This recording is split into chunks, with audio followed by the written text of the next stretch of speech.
chat where I'll just talk to one person for like an hour. And Dodie and I had a great one of those a while We back. did. And I just listened to your last one, and that was really great too. Kelsey, yeah, Loved all thanks. the Good. horse stuff was great. Yeah, right.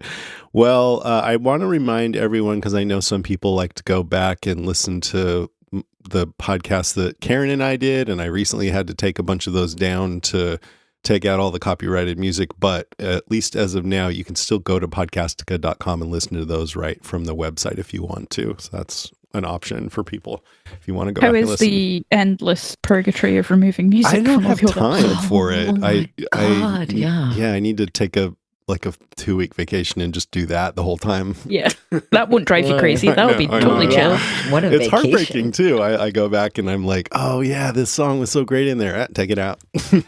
Just to put yourself in singing two lines like La-di-da. Yeah, I know. Uptown Girl. People are strange when you're a stranger. I bet you that's the one we used for this one. Anyway, It will be. it's The Walking Dead Season 5, Episode 2, Strangers. Dodie, you asked to be on this one. Why did you want this one? Oh, I think I picked this one because it's the introduction of Father Gabriel, Mm-hmm. Yeah. which was interesting for me. It's always interesting to see how clergy are represented Because you were in movies a... and television, because I was a United Methodist minister for over 20 years Wow. and now retired. Wow. And so it's interesting because especially in things that are horror related, clergy do not always do well and often don't do well in these Yeah. stories. You know, when Mhm. I mean, just thinking of Stephen King alone, clergy are usually pretty horrendous, and Yeah. religious people of any sort sees and Why do you think that? I bet you part of it is they just want to play against type. Kind of why clowns have become seen as evil now. And when we were kids, or when my parents were kids, they were just fun, birthday party. But now you just think of evil, and I think it's because people who do horror things just generally want to take something that most people trust and turn it into something perverted. oh, maybe that's some of it. Yeah, that might be some of it. And let's face it, Christians in general are not presenting so beautifully in the public eye There you go. anymore. So, and a lot of people have had very bad experiences with clergy, and Probably not quite as bad as Father Gabriel's clergy, though. I would say, yeah. Dodie, I mean, we've been friends a little while, and I would give you a 100% for sure that you would let your parishioners in. I certainly hope so. Share the I think we all have to wonder how we would behave, right, in the apocalypse, in any of these circumstances, and we better be wondering it a lot these days. Oh, because yeah, it is point. It is imminent, and there are some pretty big questions about who we're going to let in and or defend. Yeah. In coming years, that's a serious thing. And I've often thought, thinking historically, how would I have done in the Nazi apocalypse? Well, And, yeah. Would I have been someone who had the courage to build a hiding space in my own house? Mm-hmm. Would I have housed Anne Frank's family? Would I have taken that risk? Would I have been somebody who would do that? And we all like to think, I think, that we would be, but yeah, you never know. I mean, Mm-hmm. in this situation, though, unless there's things that we don't know about his parishioners, it just seemed like he was scared and he wanted to hoard supplies for himself. And I mean, we'll talk about this more next week because that's when it's revealed, but this is with full spoilers if people didn't realize that. And so in that case, I think, I mean, I would guess that you would just be like, yes, come in, let's all take care of each other, Pretty sure, yes. That is what I would do. That I'm going to say it depends how hungry I was at that point. At that And moment. how much food there was. I'm going to be real with you. I'm joking. I would obviously let people in. Yeah, and the thing is, it was so early on. I think it was less about the food in the beginning than about just my sense of him is that his fear level was just Yeah. through the roof. He's And he was panicking. just by it. terrified of letting in the zombies. Mm. And so he locked everybody out. After that, though, how did he go all this time without letting anyone into his church? Yeah. Well, let's get into the episode. Before we do, Dodie, would you like to read the summary? Okay. Rick's group saves Father Gabriel Stokes from walkers, and he provides them shelter in his church. His motives are suspicious, leaving some anxious to continue on. Carol withdraws from the group, followed by Daryl, when they see a car with a white cross on its window, the same as the one Daryl saw abduct Beth, and the two follow it. Bob is captured by the remaining Terminus survivors, led by Gareth, who proceed to amputate and consume his leg. So much fun. Yeah. So, Lucy, how is it for you to go back and look at this one? Yeah, so the first rewatch I did like hot off my long haul flight, and I had such bad nightmares about leg consumption. So thanks The Walking Dead for that. On the second Really? rewatch, I enjoyed it. About it. I literally did. I literally had nightmares. I was like, oh. Second rewatch, really enjoyed it. Think it's interesting that this was written by Robert Kirkman.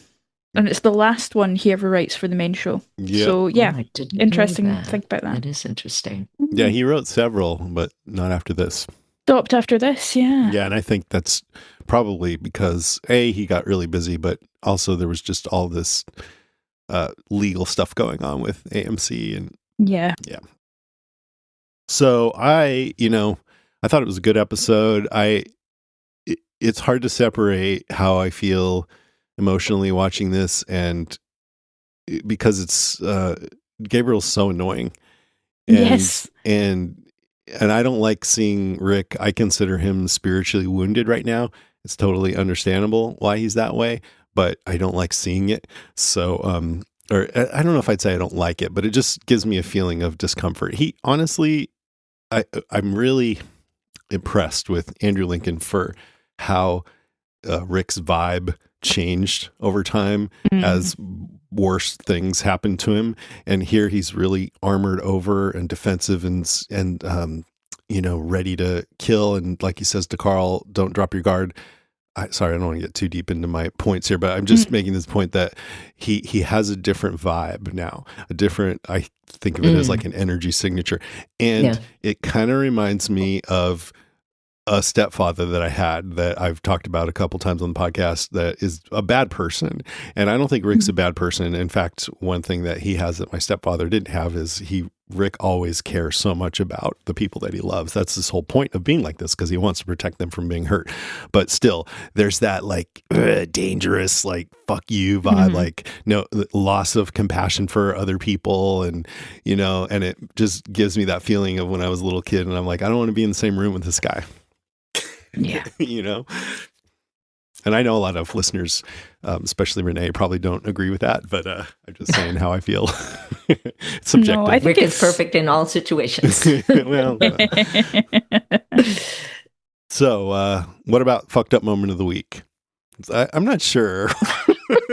Let's see. I think it's probably that end part, right? I think it was unfair that they made Tyrese look after the baby again. He deserves some time off. So fucked up. Yeah, that was really fucked up, man. Yeah, it really was. Yeah, give him his Union 10. All right, let's move on. Dodie, would you like to go first?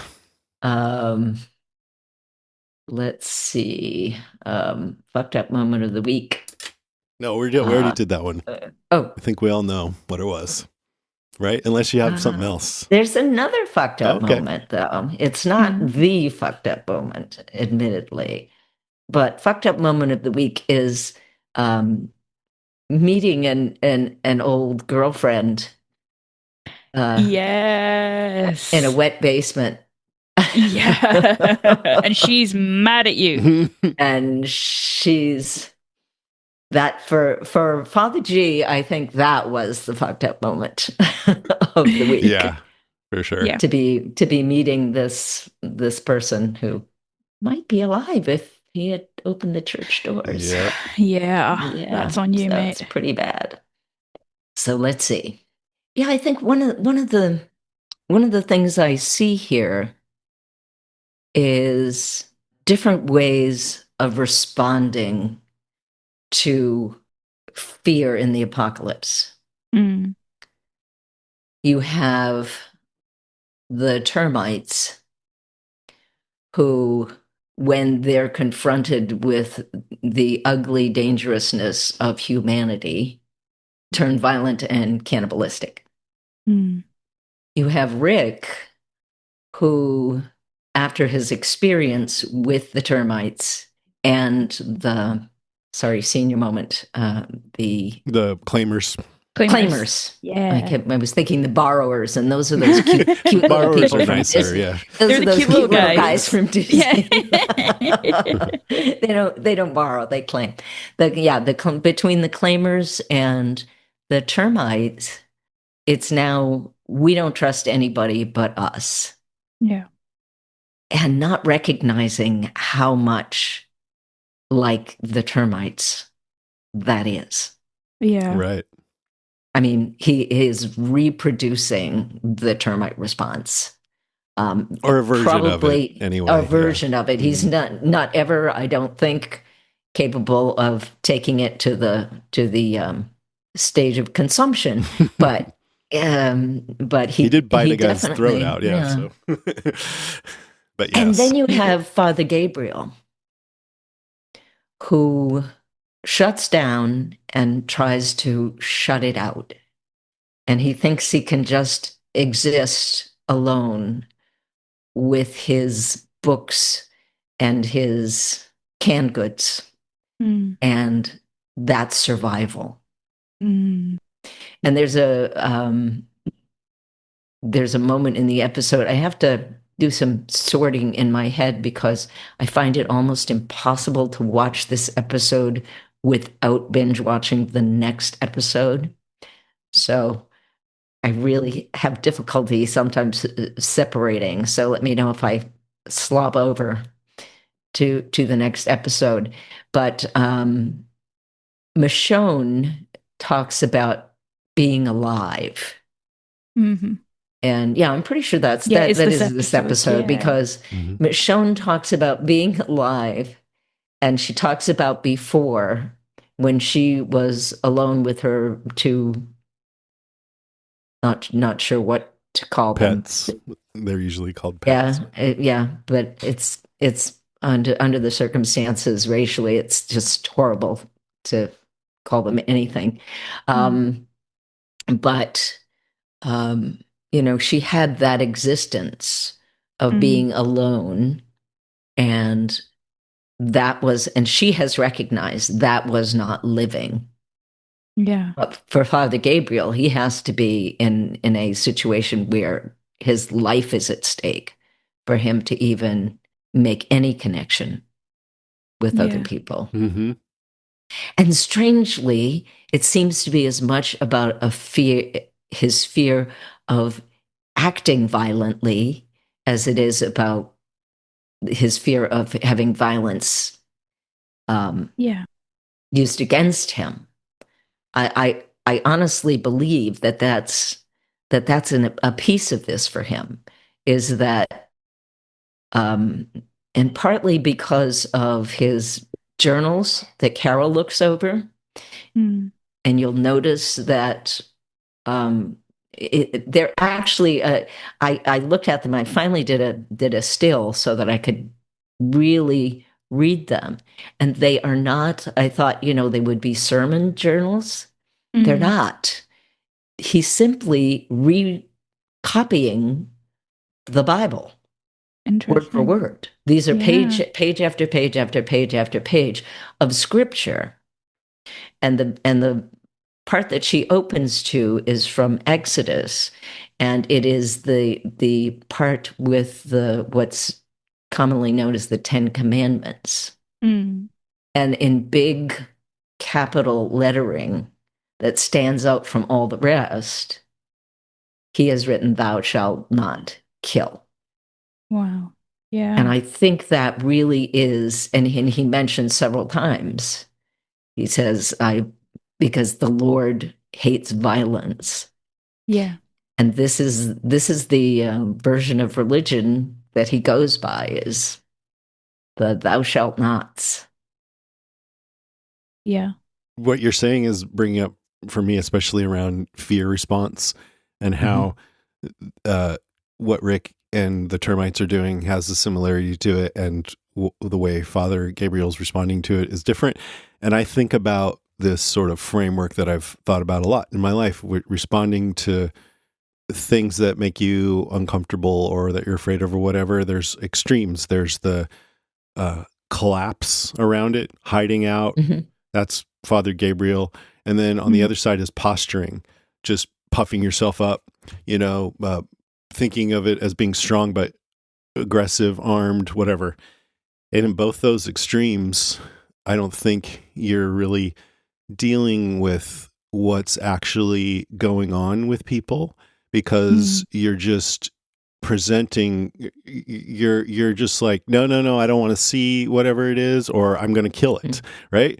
And then it's hard to sort of assess in the moment, what is the right response here? Or you can't make a connection with whatever it is.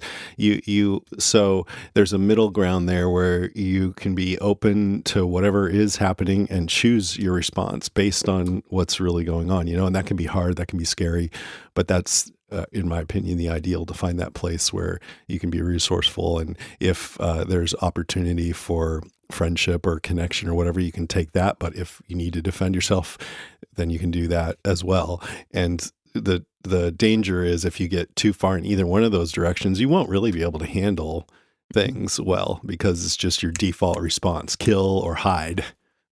Yeah. The instincts: fight, and freeze. Yeah, exactly. And Gabriel's a freeze. Yeah.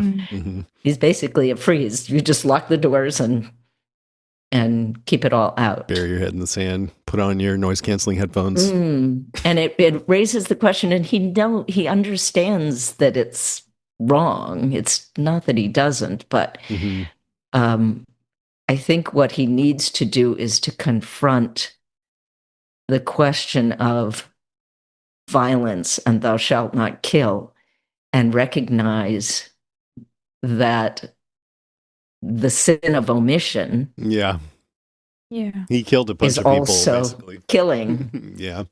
He kills by the sin of omission, and we and we can get focused on. It's like honesty. I'm an honest person because I don't tell lies. But if I conceal the truth, right and left, don't give people information that they should have, and keep it to myself to make myself look better, that's lying by omission. Yeah. Or, locking all these people out. They're dead because of that. And he rationalized, this is violence by omission. Yeah. Violence by omission. So absolutely. Lucy?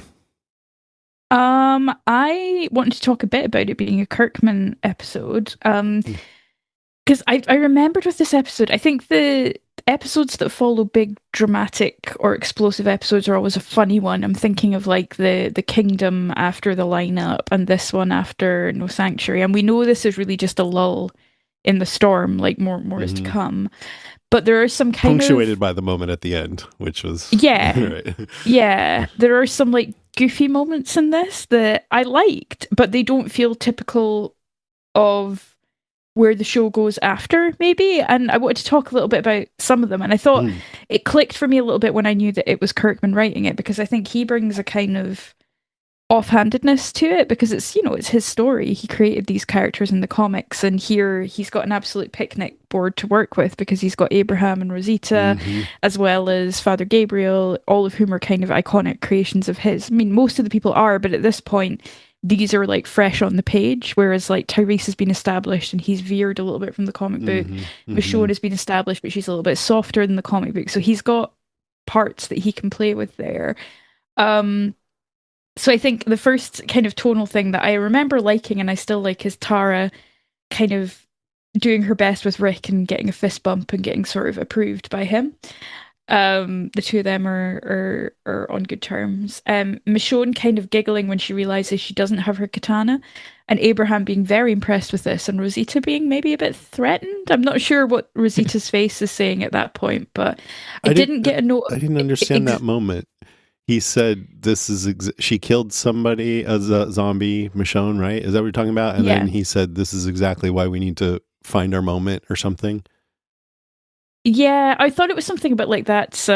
I don't know. I thought he was commenting on how good she was. I don't know. I didn't quite catch it. It was quite mumbly. Because I think he said, "This is exactly why we need to wait and find our moment," because it was like she's dangerous and so we have to be careful or something like that. That's what I thought he was saying. I thought he was kind of admiring as well, and I think Rosita didn't love that.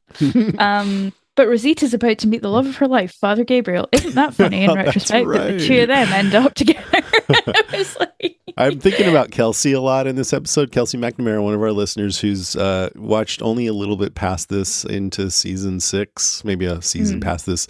And so she doesn't know what Gabriel becomes or anything later on. And so when we say something like that, like, oh yeah, Gabriel and Rosita, they're going to be the loves of each other's life. I wonder if she's like, what? She's going to be like, Lucy be trolling. Gabriel, I'm trolling. Let's acknowledge that Gabriel has an arc here. Oh yeah. Oh yeah. Absolutely. A definite arc. And it's a good one. And I'm very happy about it, but he has a long way to go. He's really just he's at rock bottom right now. Yeah. Hot mess he right now. Eugene look very vaguely competent. Like, he's just sort of like, oh. Yeah. I think after that, the next moment I kind of noticed was, well, Gabriel's entry, as well as Abraham trying to kind of alpha it up with Rick and tee him up for a decision to go to DC with them. I wrote a little joke for Scottish people, which is Gabriel Stokes, more like Gabriel Bokes, because in Scotland, when you boke, you throw up. So that's for Jennifer McGinley if she's listening. You know, that's got to be a good joke because you explained it and it was still funny. Yeah, exactly. Gabriel Bokes. The way that Seth Gilliam plays Father Gabriel is always the right level of creepy versus nonchalant versus genuine. I found it hard to warm to him in this episode. It's almost like he's on a completely different track to everyone else, and he does say, my sense of humor leaves much to be desired, but I can see why he's an off-putting guy. It's not like you want Aaron to punch him in the face. Oh my god, right? Because like Aaron, I'm like, oh, he's a diplomat, he's very chilled and nuanced. This guy, I'm like, geez. Yeah, he's the kind of guy that says things, and I have people in my life like this, and you find yourself a lot going, what did you just say? What the hell, man? You know what I mean? You know what else struck me kind of funny in that moment with where Gabriel is first introduced is when he hears Judith and notices the baby, and he looks at her and goes, that is a beautiful child. And I swear everyone there looks at him like this guy is a pedophile. Yeah. I mean, that was a great moment because in the dialogue, it's, probably could be seen as benign, or different actors might play it differently, or not. But anyway, the way the actors played it in the scene was like Rick was saying, did you just fucking mention my child? Because I'm gonna kill you. I mean, after what happened like 2 days ago, like it was great. It was so funny. I mean, it's. But I was trying to think whether the big priest scandal would have happened. I mean, that's been ongoing. For years. that would have happened quite a bit before this. So. We just saw the termites. this group that presented as hipster, startup or whatever, chill dudes, Startup bros. and turned out to be cannibals. And so we're all, I mean, if you read the comic, you already knew Gabriel, but other than that, we're all going into this distrusting anyone new too. And he's sketchy as fuck. So he's very he sketchy. says something about Judith, you're gonna be like, don't talk about the baby, dude. Yeah. So that joke about the joke that he makes about maybe I'm lying. Maybe there is no church and I'm just leading you into a trap so that I can have all the squirrels. Wrong audience, mate. Yeah, it's like, read the room, buddy. Bro. And I gotta admit, I can identify with that because maybe you guys already all know this. We know Jason, but I hope I get better. I've gotten better about that because when I was younger, I would say shit like that sometimes, and I'd get that reaction, and I'd be like, "Oh, learning." Don't say shit like that. One of the funny things about this episode is it's the first one where I remember listening to the podcast after the episode had aired. So like I definitely listened to some of season 4, but this is one where I like vividly remember because I remember Jason really loved the Goofy Glen scene where he like he's like, yeah, it was a walker, it was a stack of bogs and a mop and I tripped. Which it's a cute scene. It's really good. But now every time I see Glenn, I just see that bat though. Do you guys still during the rewatch think about it? Yeah. All the time. Yeah. Can't look at him. Even when I see Stephen Yeun in another film, I'm like, my sweet prince. I have to tell you, it felt like a genuine loss, like somebody I loved had died. That I genuinely grieved that night because that was at the point where I was watching, like late on Sunday night so that I could see the episode when it dropped, and because I was convinced he had plot armor. I mean, after the dumpster, I thought, no, they're anybody but Glenn. It's just awful. Just awful. Like when he met Abraham a few episodes ago, I'm like, well, 2 of you are going to die together, so have fun with that. Like, it's just awful. More kind of Kirkman spice, I thought was... Well, here's an interesting one. I'm interested to see what Renee thinks, because I thought, this is actually quite a flirty Rick and Michonne scene where he's asking her how she got so good, and she says practice, basically, and talking about, I don't know what that was, but it wasn't life. And she mentions Andrea, which I thought Andrea's quite a beloved character for Kirkman, so I felt quite pointed that she mentioned her there, and quite right, because Andrea was a huge part of Michonne's life. Yeah, beloved for TV Michonne, too.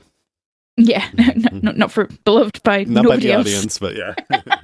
But Michonne's like, what? And she says, I don't miss what was before, I don't miss that sword. And this is like the first time we see Michonne trying to kind of give up the sword and it coming back into her hands after the termites.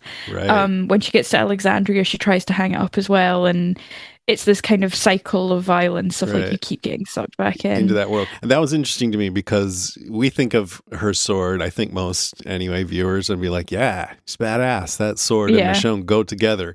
And to hear her say, I don't miss the sword. It reminds me of this time before I found you guys when I had to kill all the time. And it's like, oh yeah, you get into her head and it's a little different, She says that, but you notice that the very first time she was confronted with a zombie, she reached for it. Instinctively. Yep. Absolutely instinctively. Tonally, I think that's near the end of the kind of... I like seeing the group in sort of celebratory feasting scenes. That's always nice. But much like with the CDC's bad stuff's coming. And there are these optimistic moments of like Sasha wants to hold the baby, Bob kisses her, he goes outside. I'm assuming that was Bob going outside to die. Like, I don't think he was planning to come back. No, because he said, he was playing with her earlier. Got one more kiss, one more, and he would just keep doing that as long as she would let him, right? And then later, after he's gotten bit, but he doesn't tell anybody, and they're in the church, and he says one more time, he really just means this is the last time. It's so sad. Yeah, it's very sad. Lawrence Gillard Jr. does an amazing job here, like just so good. And of course the Bob fire scene is full Kirkman. Like that's I didn't go back and look at the scene in the comics, it's Dale. I didn't go back and look, but certainly what we see in the next episode is straight out of the comics with the You're eating tainted meat. Yeah. Yeah. For Oh, people I who love don't the know, tainted that's meat. Dale in the comics saying that, not Yeah. Bob. Also, shout out, Tyrese did not kill the annoying I guy in the baseball know. cap. He is fully there eating I barbecue. totally forgot Sake, about that. Tyrese. Martin, Man, come on, Tyrese. You got to freaking kill a guy Martin. every once in a while. When we were on, so we've just gotten back from Canada and we took baseball caps because we thought it was going to be really hot. It was, spoiler alert, there was a heat wave in the UK and Canada was actually colder. But every time we put our caps on, I was like, ugh, I feel like Martin. I feel like a douchebag. Chew some gum right in someone's ear. I did chew some gum as well, and I was like, ugh, I'm the worst. Do you hold anyone's baby? I did actually. Oh my I did, God, but I was you're nice to Martin. them. I was But really you nice never to them. threatened to snap its neck. Never, You gotta ever. stop somewhere. Not even when I was hungry, and it was at a barbecue. So, like, I did really well. I think all Wait, things where were considered. you again? Like, just a place you wouldn't know. It's at the end of the train line, whatever. But yeah, I thought kind of the goofy, light-hearted moments were nice, and I thought they were given an extra kind of zhuzh by being Kirkman's. Which is, and I'm kind of sad that this is the last time he writes for the show. I never felt his episodes were particularly outstanding or particularly terrible, but it was always nice to have him come in and feel that kind of steering of like, oh, this was his vision for it. So yeah, it's a bummer that this is the last one, but it's been good while it lasted. Thing about him, I mean, that comic is probably my favorite comic, and I have like 3,000 comics in long boxes in my garage right now, collected since I was in 4th grade. Walking Dead, favorite one. And I remember when it first came out, and he's a little bit younger than me, Kirkman, and he was 28, I think, when he started writing it, and I was kind of jealous, like, oh, this young guy, how does he know how to, and then you read it, and I always admire writers who I think have a good understanding of how people really are. He has these fully realized characters, all with their own different motives and everything. It's really impressive. And then you meet him, and he's just like cracking jokes all the time, and he seems to have no like understanding of anything. It's kind of a mystery. I think he almost doesn't want to reveal that side of himself in public. It's like a vulnerable thing or something, so it comes out in his comics or something like that. It's really interesting. Yeah, absolutely. All right, my first one's called Stranger Danger. Because the episode is called Strangers, and I think it's because this is all about how, especially in the zombie apocalypse, you don't know whether you can trust anyone that you don't know, anyone who's a stranger. And Rick's just been, as we mentioned, fucked with by the termites. He's traumatized. He more and more sees all new people as a source of potential danger. And he's pretty much right. Like, when new people come along, they could kill your friends and family. And he's seeing that firsthand. So if you're going to let anyone new be around you and people you care about, you have to be able to trust them and feel safe with them. And what I think is interesting about The Walking Dead is feeling safe with someone isn't about whether they've done something dark or extreme, because Rick he knows that if you survive this far, you've probably had to do something extreme. You've had to get violent. And also, I think he even has an understanding that with the conditions of this world, it might drive you to do some things that you probably shouldn't have done that you'll regret later. He understands that too. But he also knows that there are just monsters out there. There's just bad people taking advantage of the situation, killers, people who delight in hurting others. And so he's got to be able to suss out, are you a person who did something bad or dark, but it was understandable, or are you a monster? And that means he needs known quantities. If you're a stranger, you have to become not a stranger. I need to know what you're all about. If you did something dark, I need to know why. That's why the third question is why. How many people have you killed? Why? And the biggest reason he doesn't like Gabriel is because he's hiding something, and it's so clear. It's written all over his face. He doesn't have a good poker face at all. And so that fact that he clearly did something bad, which could totally be fine. No, it's about him hiding it. And that's what Rick says. You're hiding something. It's pretty obviously something you can't hide from. That's your business. But these people are my family. And if what you're hiding somehow hurts them in any way, I will kill you. And like looking around at all Rick's friends, Carol, she did something bad, but he knows about it. It's out in the open, and he knows her. He's saying, I still don't know about what you did, but I know you knew some things I didn't. I think he's talking about the need to do what has to be done in extreme Yeah. circumstances or whatever. But the point is he's trying to understand so he can accept it and bring her back into the fold. And that's what Tyrese is telling her too. Like, everyone else knows what you did. They accept it. Now, similar with Tara, she's saying to Maggie, I was with the governor. I just didn't want it to be hidden from you that I was there. So she's trying to do the opposite of what Gabriel's doing, not be a stranger. Like, let it be known. This is the thing I did. I'm not proud of it. I regret it. I want to be your friend. And Rick knows. He says, you didn't want to be there. That's why I tried to talk to you. But if you hurt anyone I love, I will kill you. No, he didn't say that to her, but, but anyway. It was heavily implied. Yeah, right. She knows. So I don't know. I just thought it was interesting how it all ties into the title. Absolutely. All right, Dodie, your turn. What else? Yeah. I think that title also might refer to the fact that they have been, having been separated, there are some stranger situations between them that need to be corrected. I see Rick sort of going from person to person and Daryl going from person to person. There's a lot of pairings in the first part of the first part of the episode, and those pairings are all about reestablishing the us. That the us has been damaged a little by some of the things that have happened, and some of the things that happened while they were apart, and some of the things that happened that caused them to be apart. And so you have the Rick and Tara moment where that ends with the fist bump, and establishes you're one of us now. Yeah. He says you saved Glenn, and she says he saved me, and he says that Rick says that's how it works with us, and making her one of the us. And then with Rick and Carol, and he tells her, it's an interesting way that he puts it too, because he says, I sent you away. I sent you out here. Yeah. I sent you out into this. Yeah.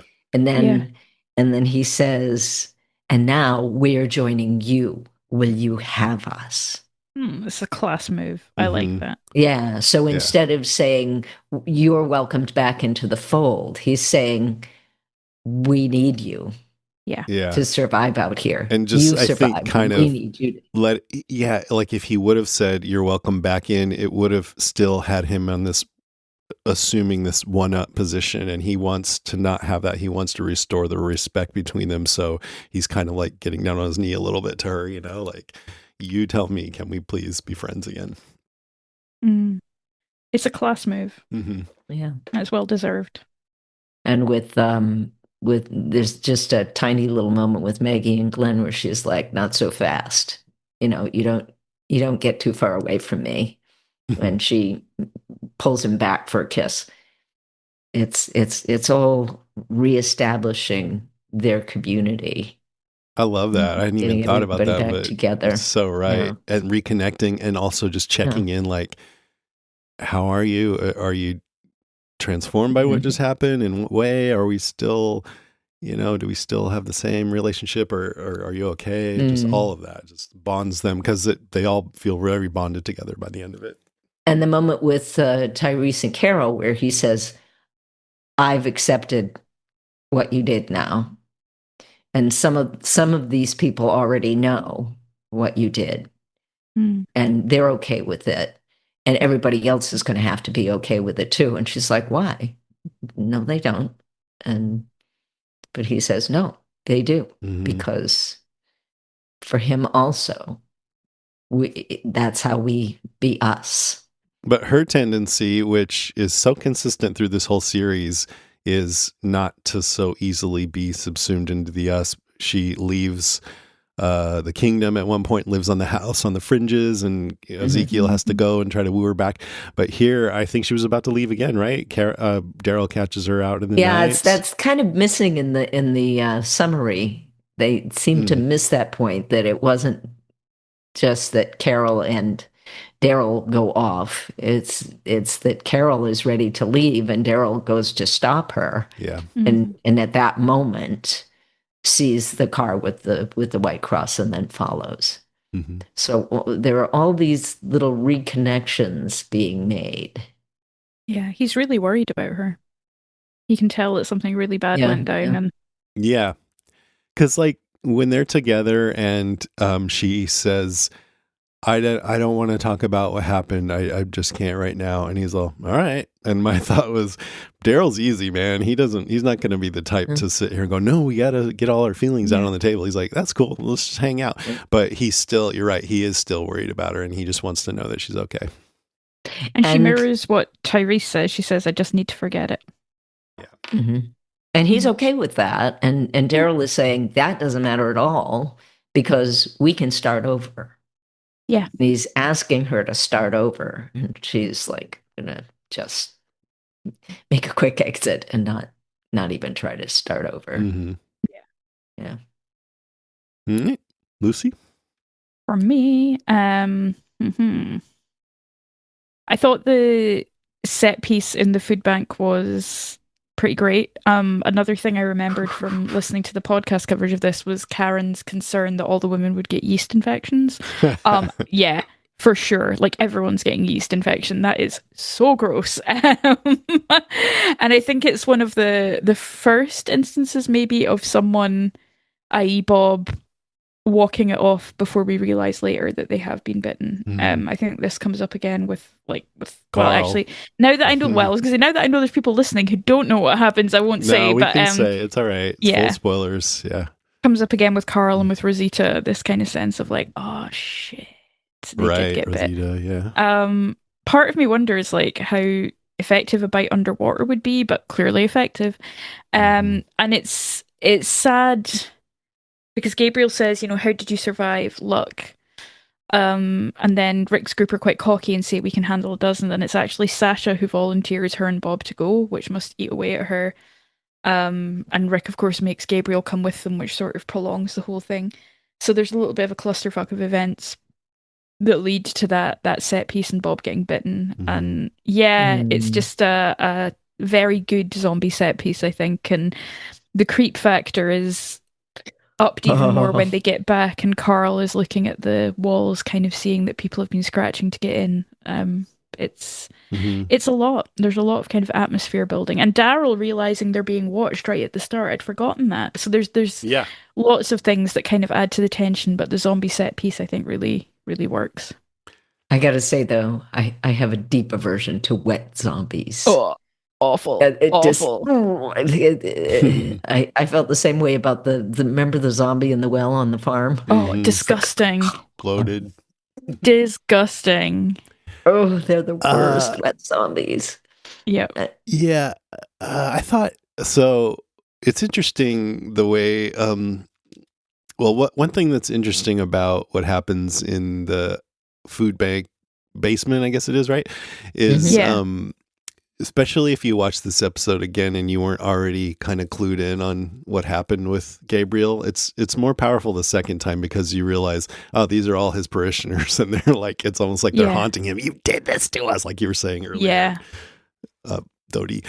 But even if they weren't all his parishioners, he would certainly be well acquainted with everybody involved with the food bank. Yeah, right. Yeah, for sure. Canned food drive. Yeah. And it just, when you watch it the second time, it almost seems like a ghost, like coming right at him on purpose, like, I hate you.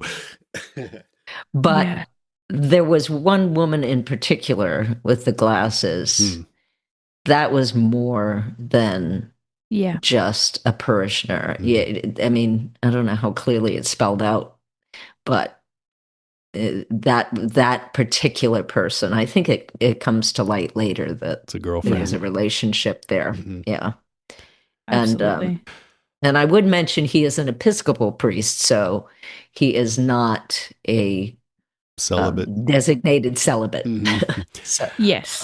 Another thing about it is I enjoyed the thrill of it, but also they just go down in there and put themselves in the worst position. I'm like, why didn't you just shoot them all? Or I don't know. And then, I understand he doesn't want to leave Gabriel back with Carl and Judith, but maybe you should have had, Tyrese and Abraham or Daryl stay back there and watch Gabriel, because Yeah. he's having a panic attack and you're like, yeah, come into this really sketchy situation with us that you're clearly totally afraid and who knows what the hell you'll do. And he does. He fucks up and it costs someone their life. So I know you have to let this stuff go because they need to get in precarious situations. But I was like, that was a dumb move bringing him down there, and it cost them.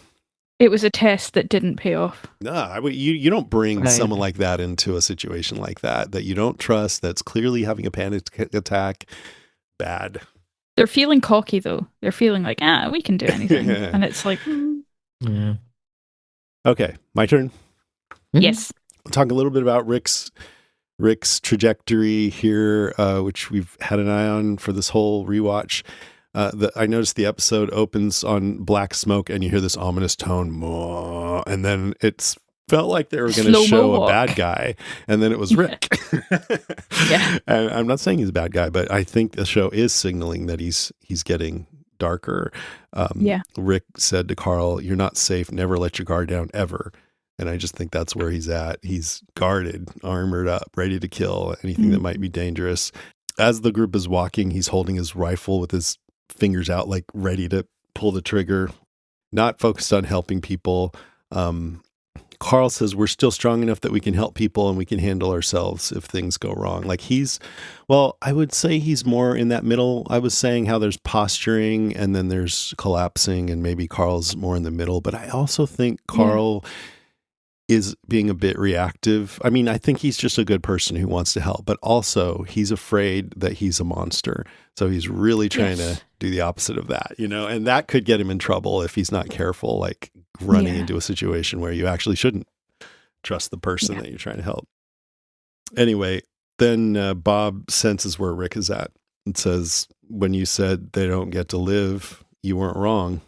We push ourselves and let things go, then we let some more go and some more. And pretty soon there's things we can't get back, things we couldn't hold on to even if we tried. And I think there's a reason why the writers are having Bob say this. It's not just saying Bob's an idiot. It's saying maybe Rick's losing a little bit of himself, getting too hard, losing some empathy.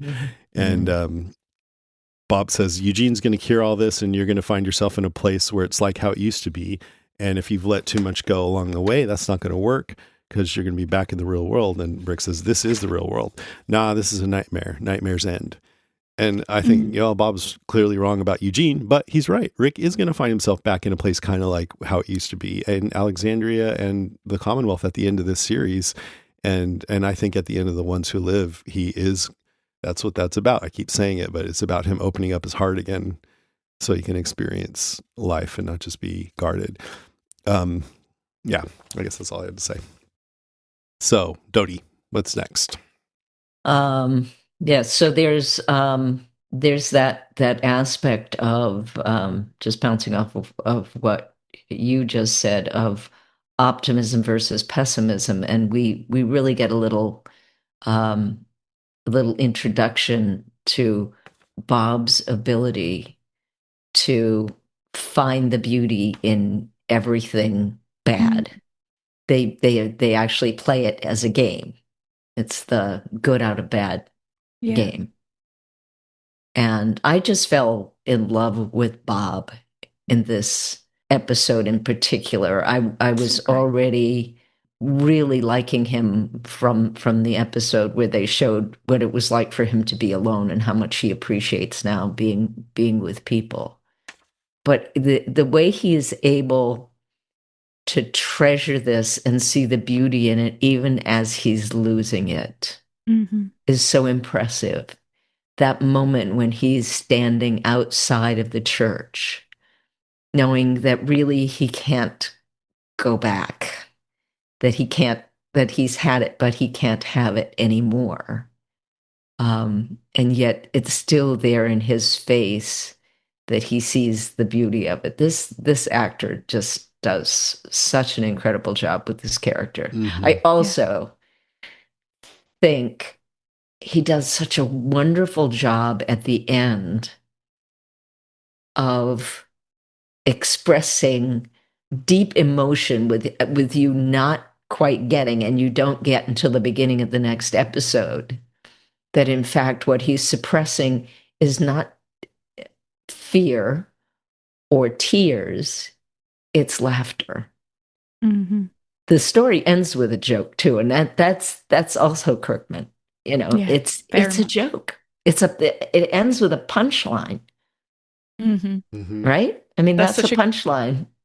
such a cool way of looking at it. Yeah, it really does. It does. That's how could it? How could that not be a punchline?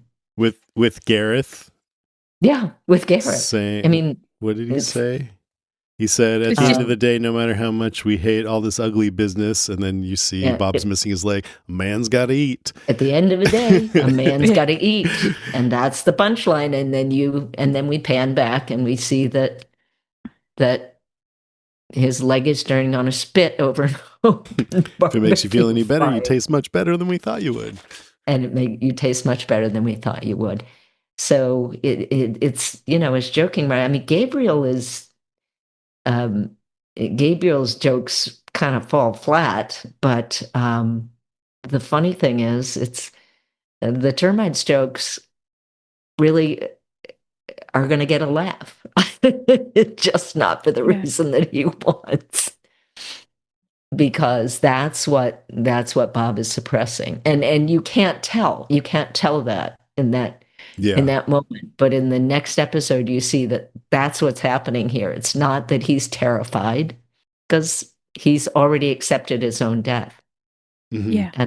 and with amazing beauty. I mean, he just really accepts it so well, and just continues to appreciate what he had with getting together with these people. Somebody else might be saying, what was the point of, making friends with them, and now I'm going to die?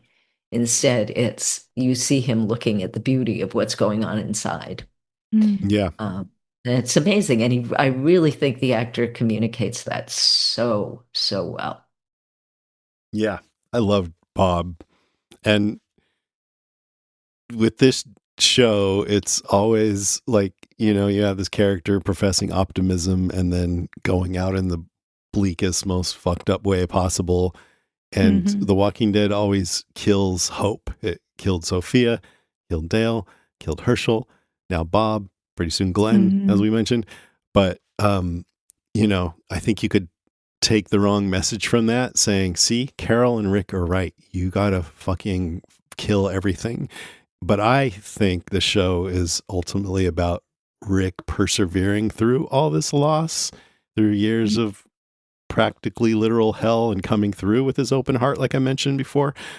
Um, I don't think the motto of the show is if you open your heart, you die. I think it's like you're suggesting, Dodie, appreciate the time you have, appreciate the people you love while you have them, because it's all impermanent. That's like the hopeful message you can take from all this. And that Bob, I think, to his dying breath, has that. Yeah. He really does. He just really expresses that so beautifully, I think. Mm-hmm. I Great think character. so. He'll be missed. Yeah. Yeah. That's just it's a really cool ending for this character in a twisted Walking Dead Mhm. way, but it's sad because he's a really good character. Yeah, absolutely. And when he's sobbing by the tree, just Oh, it's heartbreaking. absolutely rips my heart out every time. Yeah. Yeah. And you don't, on first watch, you don't know why is he crying? Mm. What's happened? And you watch second time, you can see he's feeling a lot after the basement. Yeah. Yeah. It's an episode that really deserves a rewatch. Yeah. After you've watched the following episode, you really Mm-hmm. want to go back and rewatch this episode and see what's happening, what's really happening there that you weren't even able to fully understand. Yeah. With Gabriel and with Bob. Yeah, them both. Yeah. It is hard to separate the two. Lucy. I don't know if I have any big points left. There were two bits that we've not touched on that I really enjoyed, which was Tara talking to Maggie and Maggie showing her grace. And also Abraham giving this kind of rousing politician speech while Rick's being cute with Judith. And of course, Eugene does some word salad that doesn't really mean very much. And I sort of thought, Abraham and Eugene could go far in politics. It's like this actually, it's quite compelling. Yeah, that's kind of my last kind of 2 half points, shall we say. Cool. Let's see. I had some stuff about Gabriel, like we've already talked through it a little bit, but just to put it all together, he's full of annoying things. One of the first things he says right after the group saves him is, "Do I look like I have any weapons?" It's like, just say no. Don't be a smartass. Yeah. He's sketchy as hell. He's making that joke, maybe I'm leading you into a trap. Then, of course, we all know that he locked his parishioners out, ate all the canned food himself. He was a coward. He let people die. And then thinking forward, he betrays Rick when they get to Alexandria and tells Deanna, "This guy's bad news," after Rick saved his life. Awful. And I love how Rick can tell that he's sketchy right away, and just the way Andrew Lincoln, I think, what's the actor's name that plays Gabriel? I was going to say Lauren. Oh God, Seth Gilliam. Yes, that's the one. Sorry. The Wire too. Lawrence Gilliard was in The Wire, and so was I believe so. Let me check. So was the guy who plays Tyrese. Man, I'm slipping on all the names. Chad Coleman. He was. Yeah, he was Ellis Carver, and he was also in Teen Wolf. And they're all good actors. And I think Andrew Lincoln appreciates a good actor. You can tell they're chewing up these scenes with each other, Gabriel and Rick. Anyway, I think we've already gotten a lot of that. But another thing,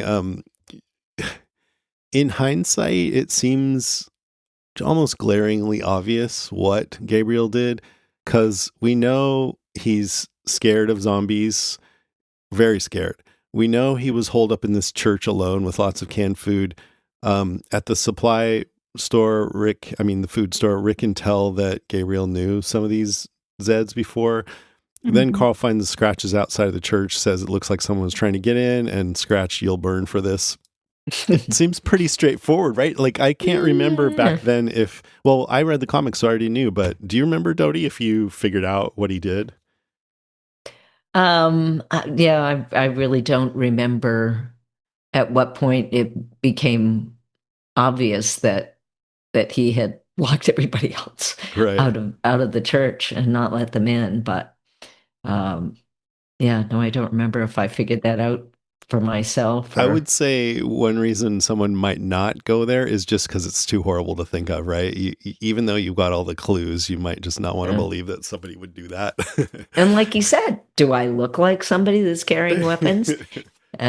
Which is also a sign that he's used that collar as a he hides behind the collar too. Yeah. Even saying "thou shalt not kill," really what he should be saying is, "I'm afraid of these zombies and I don't want to go outside." One other big thing about all this Gabriel stuff is it's just so odd to see him as this shifty, sketchy, cowardly guy when we know how much he changes. And I think it's hard to believe at this point for Kelsey or whoever hasn't seen the rest that, in my opinion anyway, Gabriel's completely redeemed by the end of this in a way that Negan never fully was. Because I've said this before, but for me, redemption is about fully owning up to your wrongdoings, being remorseful, and doing better over time. And I think Negan never owned up about coercing women sexually. And now in his new show, he's trying to make it seem like all the things he did was just this act, and he was really doing what he had to help people. Gabriel admits what he did, I think, in the next episode. I don't think he tries to defend it. I don't think so. But over time, he really spends the rest of his life trying to atone, and he becomes steady and brave and principled, and he's giving spiritual guidance. He's protecting children. He's fighting on the front lines, even when he goes blind, half blind. In the finale,